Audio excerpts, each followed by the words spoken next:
Assalamualaikum warahmatullahi wabarakatuh. Perkenalkan, nama saya Haryanto, saya CGP Angkatan 11 di kelas 227A yang pada kesempatan kali ini akan mewawancarai di SDN Jember Lor 1, yaitu kepada Bapak Haji Fauzan Ahmad selaku penanggung jawab di lembaga ini. Terima kasih. Baik, Assalamualaikum warahmatullahi wabarakatuh, Pak Haji. Waalaikumsalam warahmatullahi wabarakatuh. Pak Hari, gimana kabarnya? Kok kayaknya ini ada sesuatu yang sangat penting ini. Ya, Alhamdulillah Haji, sehat walafiat.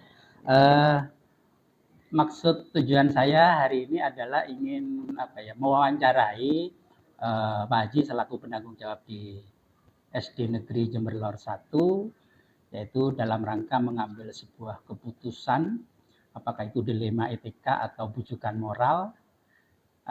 Itu yang pertama. Dan yang kedua, saya juga menyampaikan terima kasih kepada Bapak atas kesempatannya dan waktunya, dan tentunya juga mohon maaf karena juga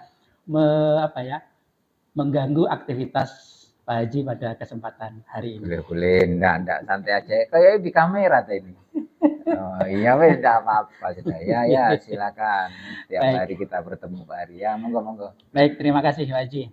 Sekali lagi terima kasih atas keterbukaannya nanti saat kami menanyakan beberapa pertanyaan terkait dengan Bapak memutuskan sebuah kasus yang ada di lembaga ini. Yang pertama, selama ini bagaimana Bapak dapat mengidentifikasi kasus-kasus yang ada di Jember Lor 1 ini, apakah itu dilema etika atau bujukan moral gitu Pak?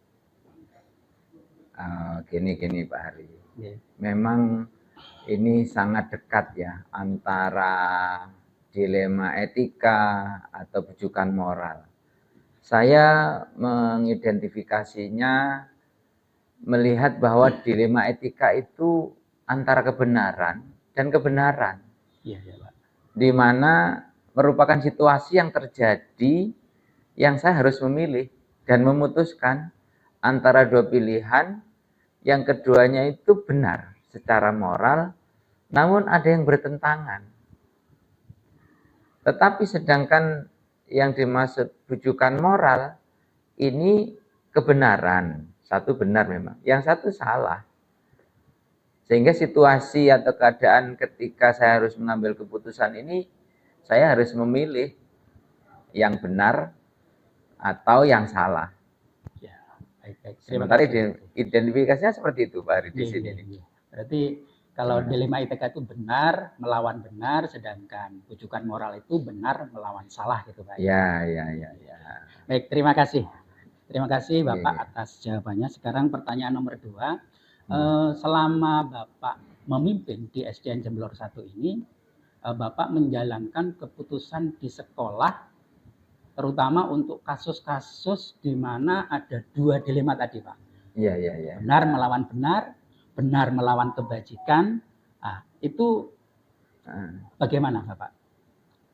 Ya, yang jelas saya tidak serta-merta saya putuskan Pak Hari. Sebelum keputusan saya ambil, maka dalam kasus dilema etika itu terlebih dulu saya lakukan pengumpulan fakta yang sebenarnya terjadi itu apa. Siapa yang terlibat dalam kasus itu. Baru saya analisis benar salahnya.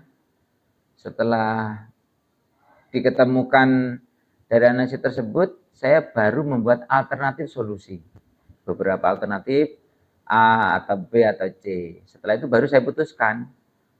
Tapi keputusan itu tidak serta-merta saya lakukan sepenuhnya.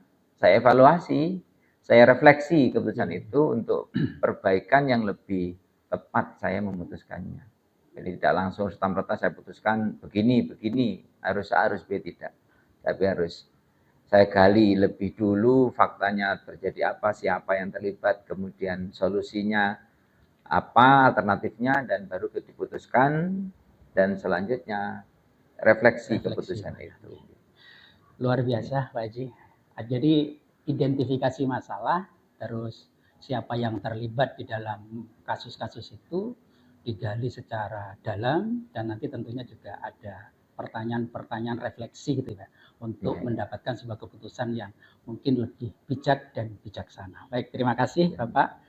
Sekarang pertanyaan nomor 3. Lalu langkah-langkah atau prosedur seperti apa yang Bapak lakukan selama ini di dalam menangani kasus-kasus antara benar melawan benar tadi itu, Pak?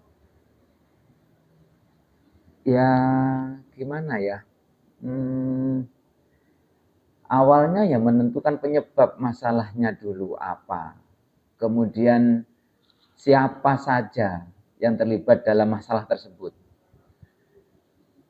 Dan juga menanyakan kepada orang-orang terdekat yang terlibat tadi itu, orang terdekatnya saya tanya-tanya, saya ajak diskusi.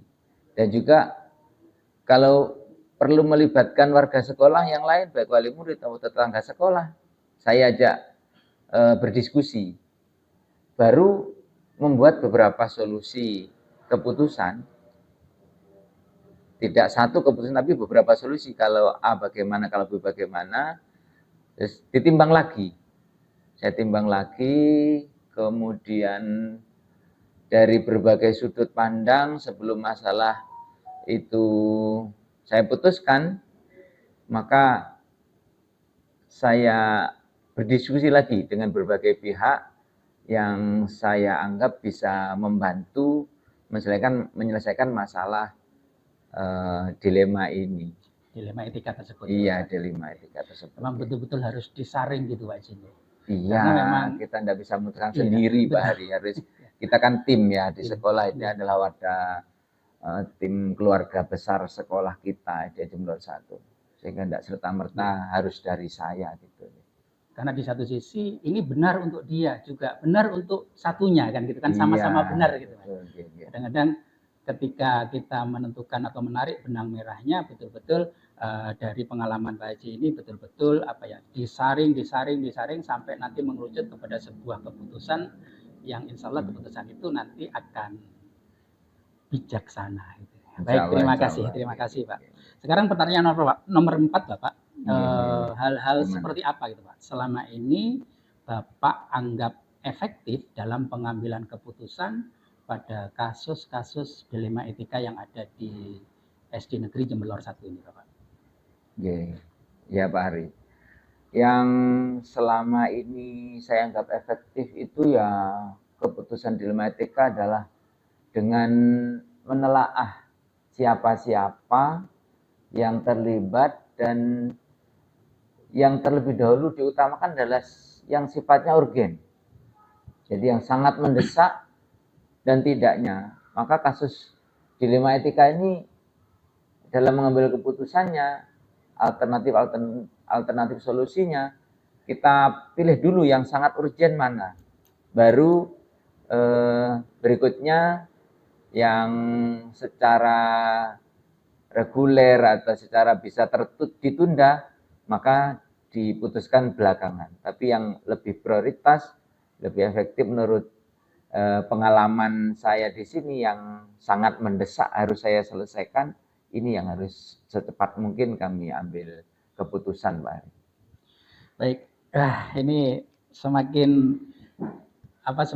lama semakin luar biasa ini Pak. Saya banyak mengambil inspirasi aja, Pak Hari. Dari kita Pak Haji.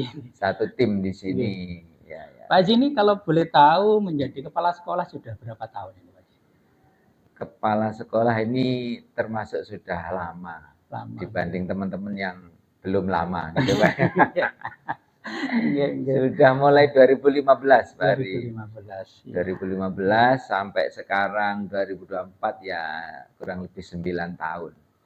Luar biasa. Tentunya banyak masalah kasus-kasus yang terjadi selama Bapak memimpin di satuan pendidikan itu kan gitu. Ya, variasi ya, artinya bervariasi, kasusnya ada dilema, ada kasus bullying, ada kenakalan remaja, ada seksual dan seterusnya. Ya utamanya ya anak-anak ya begitulah macam-macamnya. Baik, terima kasih Bapak. Ini pertanyaan yang nomor 5. Hal-hal apa saja yang selama ini merupakan tantangan dalam pengambilan keputusan pada kasus-kasus dilema etika yang pernah Bapak hadapi gitu Pak?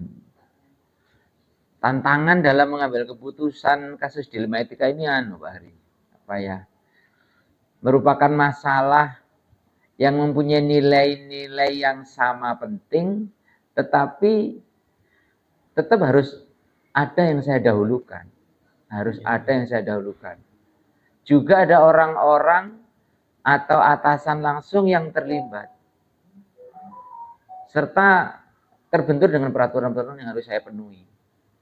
Maka tidak kalah penting ada nilai rasa yang harus saya utamakan. Karena memang dilema ya, judulnya dia dilema. Maka tetap di samping ada aturan yang harus saya pertimbangkan, atasan juga yang harus saya libatkan, tapi nilai rasa yang saya utamakan, terutama untuk membina keharmonisan di sini, Pak. Keharmonisan di satuan pendidikan. Iya, sehingga saya tidak pilih kasih bahasanya. Si A benar, si B benar, tapi bertentangan ya. Tetap harus saya utamakan nilai rasa ini untuk menjaga keharmonisan sehingga keberlangsungan proses pembelajaran di sekolah kita di Jember 1 ini terus layanannya prima kepada masyarakat pengguna gitu. Wah, ini yang luar biasa, ini pelayanan di dalam memutuskan itu ada hal yang perlu dirasakan gitu Pak. Kira-kira apa yang akan kita putuskan nanti itu akan berdampak kepada seseorang itu. Nah, ini luar biasa ini rasa. Dengan ini maka nanti apa yang diputuskan oleh Pak Haji ini betul-betul menjadi sebuah keputusan yang bisa diterima. Insya Allah betul. Dan GTK yang ada di sini bisa kompak, bisa melayani tentunya murid. Karena murid adalah tujuan akhir kita di dalam melaksanakan tugas ini. Baik, terima kasih Bapak. Pertanyaan nomor 7 Bapak. Ini nggak banyak kok Bapak, pertanyaannya hanya 8 ini. 8 saja. Ini pertanyaan nomor 7. Di catatan saya kayak 6 sampainya tanya ke saya kayak 6 kali ya. Udah 7 kali ini.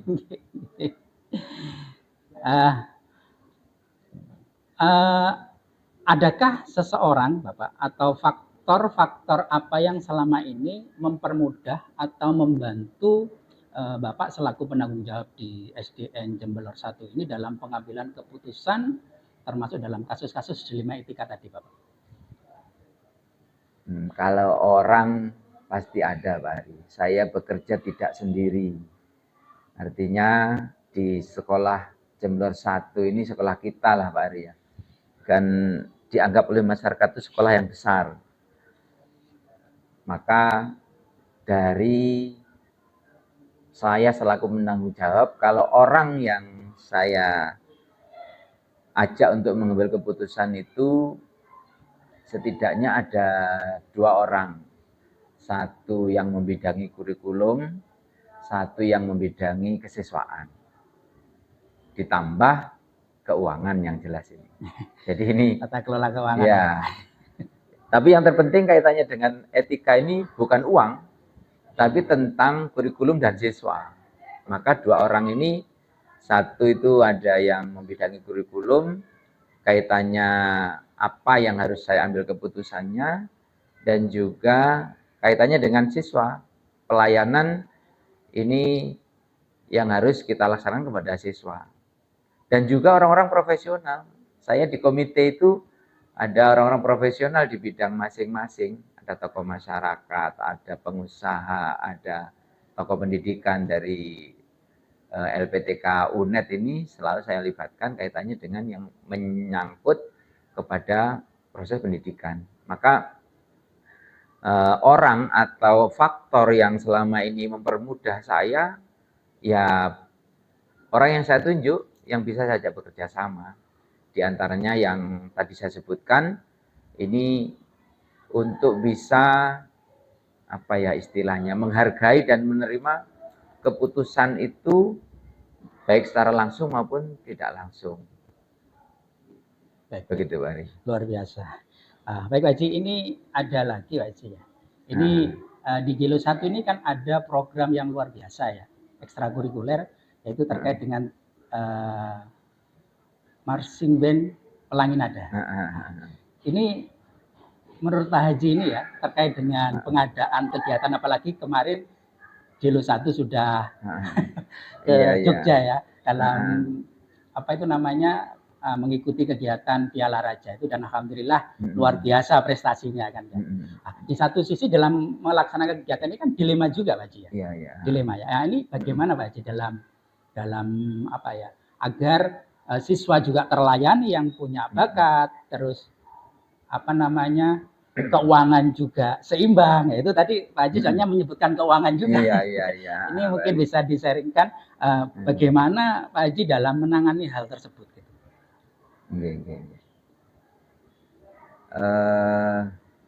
Kaitannya dengan pembinaan bakat minat siswa ini kan Pak Hari juga tahu ya. Artinya di lembaga kita ini kita memberi pelayanan seluas-luasnya kepada anak-anak.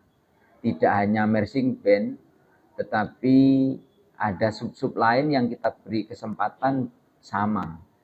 Yang besar kelompoknya itu adalah marching band, kemudian futsal, ada basket, ada pencak silat, ada karate, dan ada yang lain masih banyak, ada sekitar 12 mata ekstrakurikuler. Semua sama untuk melayani anak-anak. Ini memang ada dilema. Dilemanya pilihan orang tua, kemudian setelah anaknya kita latih menjadi pinter, menjadi bakat minatnya terlayani, ternyata butuh biaya. Nah, maka biaya ini ya bagi saya dilema juga ya. Tetapi karena saya melibatkan warga sekolah, orang tua, pendamping, pelatih profesional, nah ini saya diskusikan, ya apa ini solusinya, anaknya pinter sudah kadung. Ini ada event tingkat nasional. Akhirnya dihitung kebutuhannya berapa, kemudian pelaksanaannya kapan. Ini tidak serta-merta 1-2 bulan Pak Hari. Kita hitung informasi ini kan tahunan ya. Ini sudah 1 tahun yang lalu kita mau berangkat ke Yogyakarta itu. Sehingga wali murid berhitung menabung gitu ya. Berhitung dan menabung, dan pelatih juga ada target bahwa harus sukses. Dan teman-teman guru di sini ini supportnya luar biasa, ada penanggung jawabnya. Termasuk Pak Hari sendiri kan saya beri tanggung jawab di pencak silat itu ya. Nah ini ada marching band kemarin, ya alhamdulillah bisa terlaksana dengan baik, dengan melibatkan semua pihak, dan ada pihak yang terpuaskan. Dan saya yakin semuanya puas ini dengan Jember 1 ya. Bahkan yang tidak warga Jember 1 aja, warga Jember sangat puas ya dengan luar biasa. Menjadi juara umum. Ini pialanya masih ada di di meja ini. Berarti yang dibawa dari Jogja nih. Dari Jogja semua ini. Ada berapa ini? 9 emas, 4 perak apa gitu ya. Luar biasa. Nah ini ya inilah dilema-dilema yang ada di sini, dilema etika yang ada di sini. Tetap harus saya ambil keputusan dengan tidak sendiri saya. Melibatkan beberapa teman, beberapa warga, dan tim profesional terutama yang tetap kami datangkan untuk berdiskusi. Ternyata hasil ini sampai saat ini saya rasa ya kehidupan Jember 1 harmonis, prestasi luar biasa, kepercayaan masyarakat luar biasa kepada kita. Intinya keputusan kita adalah keputusan bersama, dan untuk kita bersama melayani masyarakat secara luas. Luar biasa. Itu baru yang dapat saya sampaikan kayaknya. Luar biasa, luar biasa. Kalau saya boleh tadi apa yang sudah Pak Haji sampaikan, kolaborasi itu Haji. Benerlah. Kolaborasi dari semua pihak, terutama juga wali murid, karena wali murid ini adalah orang yang bersinggungan langsung terkait dengan biaya dan lain sebagainya. Tetapi dengan kolaborasi kepada semua pihak serta kerjasama yang luar biasa sehingga bisa tercapai. Walaupun awalnya itu adalah sebuah dilema juga. Betul. Luar biasa. Terima kasih Pak Haji. Terakhir Pak Haji, ini terakhir ya. Dari semua hal yang telah disampaikan tadi oleh Pak Haji selaku penanggung jawab yang di Jilo 1 ini, pembelajaran apa Pak? Pembelajaran yang bisa dipetik oleh Bapak di dalam mengambil keputusan-keputusan dilema etika tersebut. Ya, pembelajaran dalam pengambilan keputusan ini ya tetap saya harus banyak-banyak menganalisa kasus, Pak Ari. Gitu. Jadi kasus yang ada di Jemblor 1 ini harus betul-betul saya analisa. Makanya saya setiap hari, Pak Ari kan mungkin tahu sendiri ya, saya pasti olahraga, keliling tingkat, keliling bawah gitu ya. Ya sekedar untuk menganalisa kasus apa, di kelas mana, di guru siapa gitu ya. Setidaknya kalau kasusnya ada, saya temukan, maka pertimbangan-pertimbangan yang akan saya sampaikan itu segera tersampaikan. Maka setelah kasusnya saya tahu, pertimbangannya sudah saya berikan, keputusan yang akan saya ambil ini juga akan bisa memuaskan harapan saya. Tetapi puas itu kan relatif ya. Tapi kalau menurut saya, menurut apa ya informasi secara umum, masyarakat kita ini ya lingkungan Jemblor 1 ini kayaknya puas-puas saja, Pak. Kalau bisa ya setidaknya dipertahankan. Kalau enggak ya eh, lebih ditingkatkan lagi begitu, lagi.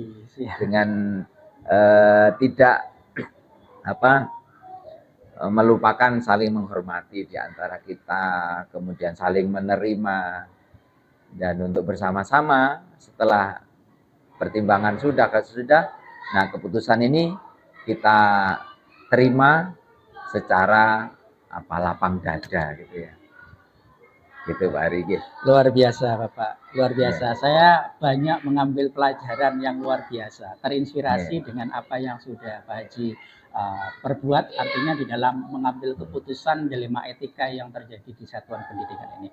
Baik Pak Haji, mungkin hanya itu yang saya wawancarakan kepada panjenengan. Sekali lagi terima kasih banyak. Saya sampai salah. Udah diminum Pak Ari. Udah diminum ya sama-sama. Terima kasih. Terima kasih. Minumannya kayak cek serius sih Pak Ari. Mana sedotannya ini? Oh ini Pak Ari. Baik, terima kasih. Sama-sama terima kasih Pak Ari. Semoga tetap bisa apa ya berpartisipasi di Jemblor 1, jangan jemu-jemu. Siap. Kita bekerja sama ya. Bukan saya karena kepala sekolah selalu harus di atas, Pak Ari sebagai guru, tapi kita ya keluarga Pak Ari, saling mengisi, saling memberi, dan saling mensupport gitu ya. Siap. Tidak ada salah di antara kita, yang jelas kebaikan, kebenaran banyak di antara kita. Baik. Oke, saya juga terima kasih kepada Pak Ari, terus berkarya di event pengembangan kompetensi sebagai guru. Siap. Baik, kalau gitu saya akhiri Pak Haji. Mudah-mudahan apa yang sudah kita komunikasikan menjadi sebuah pengalaman terbaru buat saya. Terima kasih. Assalamualaikum warahmatullahi wabarakatuh. Waalaikumsalam warahmatullahi wabarakatuh.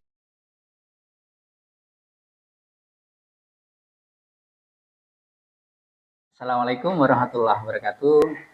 Perkenalkan, nama saya Haryanto, saya CGP Angkatan 11 di kelas 227A. Pada kesempatan kali ini saya akan melaksanakan kegiatan wawancara pengambilan keputusan dilema etika, yaitu kepada kepala sekolah, yaitu Bapak Muhammad Umar Khalil. Beliau adalah kepala sekolah di Satuan Pendidikan SDN Panduman 02. Panduman 02. Kecamatan Cilebut. Baik, sebelumnya Pak Umar, Assalamualaikum warahmatullahi wabarakatuh.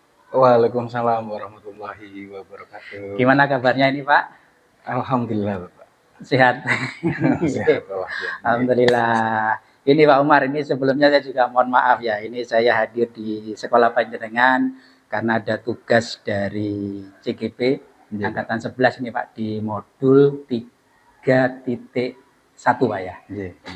Nah, ini saya harus melakukan wawancara kepada dua kepala sekolah, dan kebetulan saya memilih Bapak Umar, yaitu dari SDN Panduman 02 untuk melaksanakan kegiatan wawancara ini. Apakah Bapak Umar bersedia untuk saya wawancarai Bapak? Alhamdulillah Bapak Haryanto, saya bersedia banget. Baik, terima kasih atas kesediaannya dan keterbukaannya nanti di dalam saya mewawancarai Bapak Umar Khalil. Baik Pak Umar, yang pertama, selama ini bagaimana Bapak dapat mengidentifikasi itu kasus-kasus yang merupakan apa ya, dilema etika atau bujukan moral itu Pak? Ya. Saya melihat sudut pandang dulu Pak, moral dan juga hukum. Apabila ada kasus tersebut melanggar hukum, maka sudah tentu benar atau lawan salah. Namun jika masih dikatakan benar, lawan benar, masalah tersebut saya tinjau kembali. Oh gitu Pak ya. Jadi ada kasus Nggih. itu benar lawan salah, Lawan salah, benar lawan benar. benar. Yang menjadi persoalan nanti ketika benar lawan salah gitu ya Pak. Nggih, Oh, nggih, gitu. nggih. Baik Pak, terima kasih.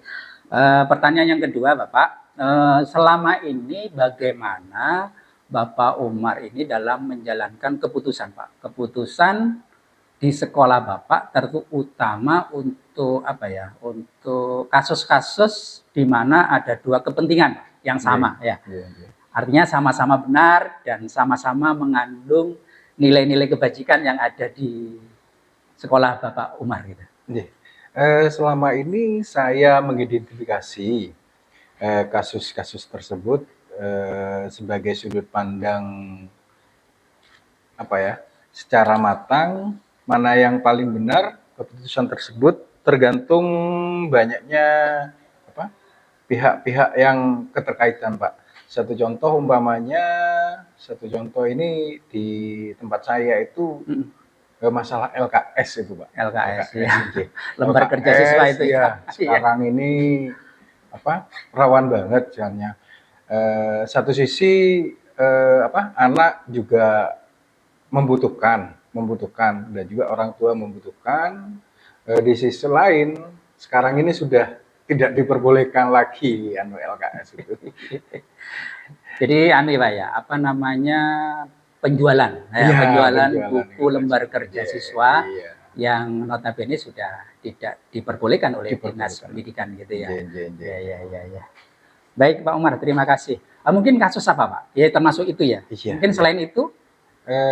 Itu kan ada siswa yang kan kalau hujan itu Pak, di tempat saya itu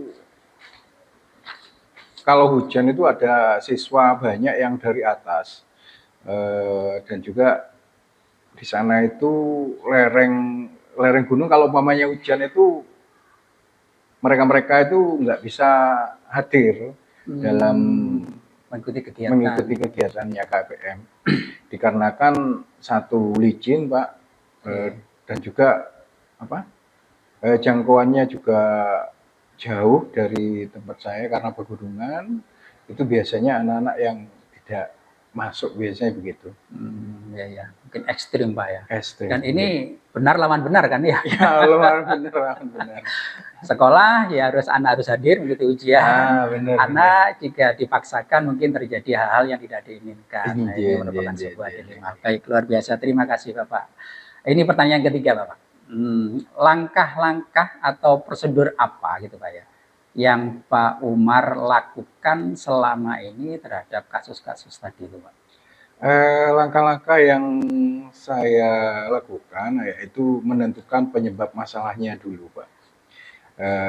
Terus menentukan siapa yang terlibat, menanyakan kepada orang yang terjadi kasus itu, dan juga mendiskusikan kepada teman-teman sejawat atau teman-teman yang ada di situ. Kan ada manajemen sekolah yang kita bentuk untuk memberi keputusan dan juga pertimbangan-pertimbangan apa yang perlu saya lakukan dalam sudut pandang untuk melakukan menyelesaikan kasus-kasus dilema etika tersebut. Baik. Ya, karena mungkin ya Pak ya, semakin kasus itu dimusyawarahkan dengan orang banyak, mungkin hasilnya pun, keputusannya pun akan lebih bisa diterima gitu. Iya, benar. Jadi kolaborasi gitu Pak ya. Kolaborasi dengan guru dan tenaga kependidikan yang ada di sekolah. Luar biasa. Baik. Terus ini Pak, hal-hal apa gitu ya? Hal-hal apa yang selama ini Bapak anggap lebih efektif itu Pak? Lebih efektif dalam pengambilan keputusan terhadap kasus-kasus tadi itu Pak? Saya biasanya melakukan analisis kasus tersebut, kemudian menentukan solusinya, menyesuaikan dengan peraturan atau norma-norma yang berlaku di lingkungan saya, di dinas pendidikan juga dan juga dirjen. Nah, saya juga akan eh, mengacu pada itu Pak, norma dan peraturan-peraturan yang ada. Eh, dan juga mengembangkan kepentingan umum ketimbang kepentingan pribadi. Kalau umpamanya suatu contoh umpamanya yaitu anak yang jarang hadir, kita juga minta minta bertanya pada mereka. Mungkin alasan-alasan apa yang mereka ungkapkan. Konfirmasi dulu. Konfirmasi dulu. Ya. Dan juga kepada guru-gurunya mungkin kita juga memberi wawasan bahwasannya kita harus sekarang ini kan tidak boleh ada hukuman Pak. Iya, memang betul Pak ya. Kita memang dihadapkan kepada sebuah pilihan gitu ya. Tetapi memang ini adalah zamannya sudah ya Pak. Baik, luar biasa Bapak. Saya sangat terinspirasi dengan apa yang ada di lembaga Bapak dan bagaimana Bapak menangani kasus-kasus yang ada. Baik Pak, pertanyaan yang nomor 5 ini Pak. Hal-hal apa? Hal-hal apa yang selama ini merupakan tantangan Pak dalam pengambilan keputusan pada kasus-kasus dilema etika tadi? Tantangan dalam mengambil keputusan itu yaitu mencari keputusan yang terbaik Pak. Karena keduanya merupakan masalah-masalah benar antara benar kan gitu. Dalam mengambil keputusan saya juga harus menguntungkan kedua belah pihak dan tidak merugikan salah satu dari pihak-pihak tersebut.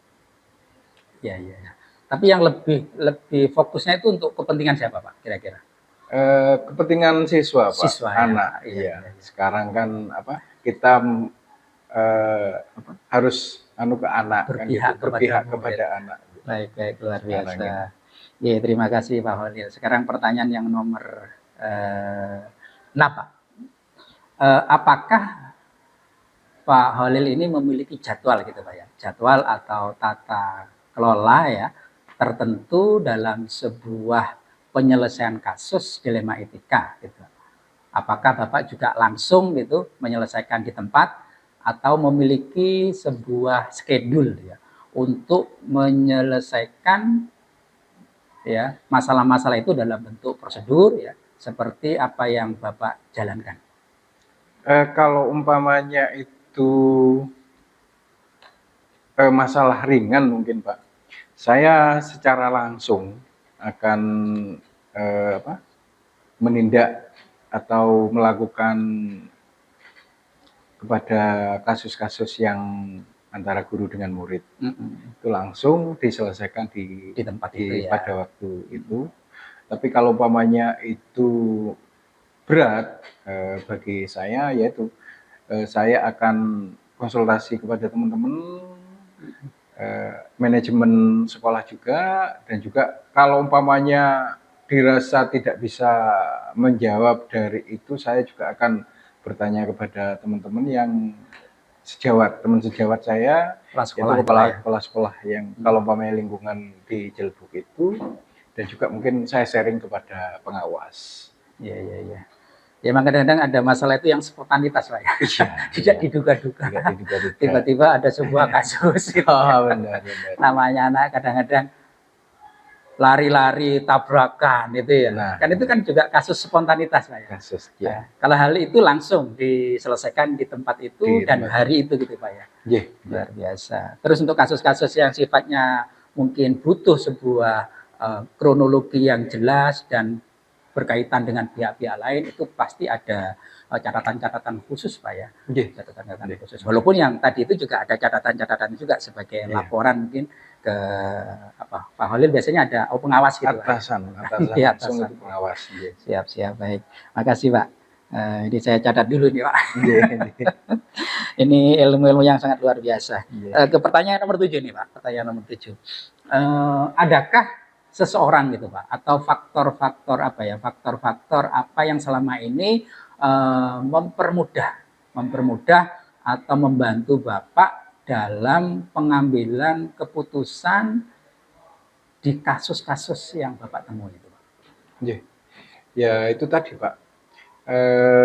Biasanya saya mengambil keputusan itu yang tadi kalau umpamanya kasus itu secara langsung bisa saya tangani, kalau umpamanya itu saya mengajak warga sekolah, eh, warga sekolah dan juga manajemen sekolah yang sudah saya bentuk untuk menangani kasus-kasus yang dilema etika ini. Iya, iya, iya. Baik, berarti ada nggak Pak ya, ada seseorang atau faktor-faktor lain ya yang membantu Bapak. Iya. Baik, karena sekarang tugasnya kepala sekolah itu sangat banyak sekali ya Pak ya.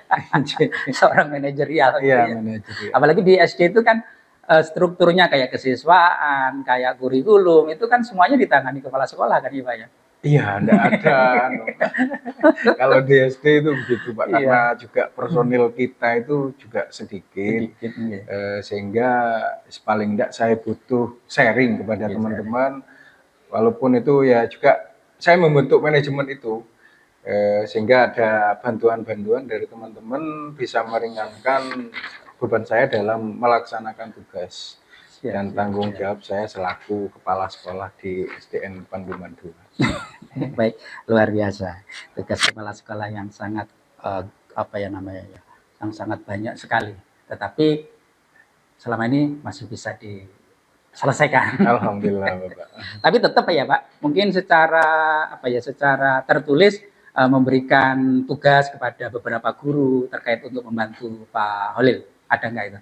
Ada Pak. Ada. Saya makanya saya bentuk manajemen, tim manajemen sekolah, terkait masalah-masalah itu biar saya juga apa ya, kalau umpamanya saya nggak ada di sana, sehingga teman-teman yang ada di sana bisa langsung, kalau umpamanya itu merasa berat, kalau umpamanya saya di luar, konsultasi antara langsung video call mungkin Pak, atau kita juga akan melakukan itu umpamanya berat lagi, mungkin dari teman-teman sejawat juga yang kepala sekolah yang lain juga saya minta bantuan, mungkin mereka itu kan banyak senior kan di tempat saya itu di Jelbuk itu banyak yang senior, sehingga saya bisa konsultasi kepada mereka untuk bisa solusi apa yang harus saya lakukan gitu. Ya, baik. Kolaborasi Pak ya, luar biasa. Kolaborasi di Kecamatan Jelbuk ini ya. Jadi nggak ada masalah yang nggak bisa diselesaikan tentunya. Dengan kolaborasi dengan rekan sejawat ke senior gitu Pak ya. Luar biasa Pak. Baik Pak, ini luar biasa sekali. Ini pertanyaan yang terakhir ini Pak. Pertanyaan terakhir dari saya. Dari semua hal yang telah disampaikan tadi oleh Bapak, pembelajaran apa Pak yang dapat Pak Holil petik atau ambil dari pengalaman Bapak mengambil keputusan dilema etika tadi? Pelajaran yang saya dapat menjadi lebih bijaksana mungkin Pak, karena saya juga kepala sekolah ini kan masih baru Pak, masih baru. Kalau yang di tempat saya yang sekarang ini baru, saya masih 5 bulan itu, mesti banyak masalah yang timbul, sehingga saya berupaya untuk lebih bijaksana lagi. Bijaksana lagi ya itu tergantung dari pengalaman sih Pak sebetulnya. Tapi saya berupaya gimana caranya lebih bijaksana lagi dalam menyelesaikan permasalahan-permasalahan yang timbul. Biar tidak ada antara dua belah pihak itu tidak ada yang dirugikan, yang tersakiti, juga. Kata-kata yang luar biasa, bijaksana Pak ya. Bijaksana. Tapi itu memang butuh jam terbang tinggi Pak ya. Ya, Pak Holil berapa tahun jadi kepala sekolah? Kalau yang di atas itu sudah 2 tahun Pak, 2 tahun, dan itu juga PLT. Saya sebetulnya kalau dulu kan ada CKS itu, ada kayak diklat-diklat untuk penguatan dari kepala sekolah. Tapi saya kan masih nggak ada. Nah, ini juga alhamdulillah itu dari pengalaman 2 tahun itu saya memetik apa ya, kasus-kasus itu juga saya juga konsultasi sama teman-teman cara mengatasi kasus-kasus dilema etika, baik itu yang dulu pernah saya lakukan di SD yang dulu di Suco Pangepo 5, Pak. Sekarang kurang lebih 6 bulan saya di Panduman 2. Oh, Malah banyak kasus yang timbul sebetulnya, Pak. Berarti di setiap satuan pendidikan beda-beda. Beda-beda, Pak, benar. Mungkin karakter anak, karakter wali murid ya, lingkungan sekitar. Dan juga ya guru-guru di sana. Tapi itu kata kunci yang sangat luar biasa tadi Pak yang saya ambil dari Pak Holil ini, Iya. kata-kata bijaksana ini Pak. Iya. Memang butuh sebuah penanganan yang lebih bijak, karena penanganan yang lebih bijak mungkin hasilnya nanti juga akan lebih bisa diterima oleh semua pihak. Baik Pak Holil, luar biasa, sangat terima kasih luar biasa sama Pak Holil yang sudah terbuka saya wawancarai dalam kegiatan ini. Mudah-mudahan apa yang sudah Pak Holil sampaikan ini sudah saya catat, ini sebagai inspirasi saya, pembelajaran saya. Ternyata penanganan kasus-kasus di sekolah itu pasti ada dan butuh sebuah kolaborasi dari semua pihak, baik rekan sejawat atau lingkungan, wali murid, dan juga tadi kata-kata terakhir dari Pak Umar, semuanya harus kita bijaki dengan bijaksana. Baik, terima kasih Pak Holil atas waktunya. Dan mohon maaf sekali lagi ini mengganggu waktunya Pak Holil untuk beraktivitas hari ini. Betul Pak, betul. Ini juga sebagai pengalaman saya juga, saya akan memacu mungkin kegiatan ini juga, kan ini kan CGP ya Pak ya. CGP. Saya mungkin insya Allah nanti ikut juga nantinya. Didoakan aja biar saya juga dapat ilmu dari sini. Ya. Kalau saya banyak Pak ilmu dari Pak Umar tadi yang sudah disampaikan, banyak sekali. Mulai dari awal sampai akhir, dari 8 pertanyaan yang sudah saya sampaikan tadi, ini luar biasa dan menginspirasi saya. Baik Pak, terima kasih. Mungkin hanya ini yang bisa saya lakukan pada kesempatan kali ini. Terima kasih. Assalamualaikum warahmatullahi wabarakatuh. Waalaikumsalam warahmatullahi wabarakatuh.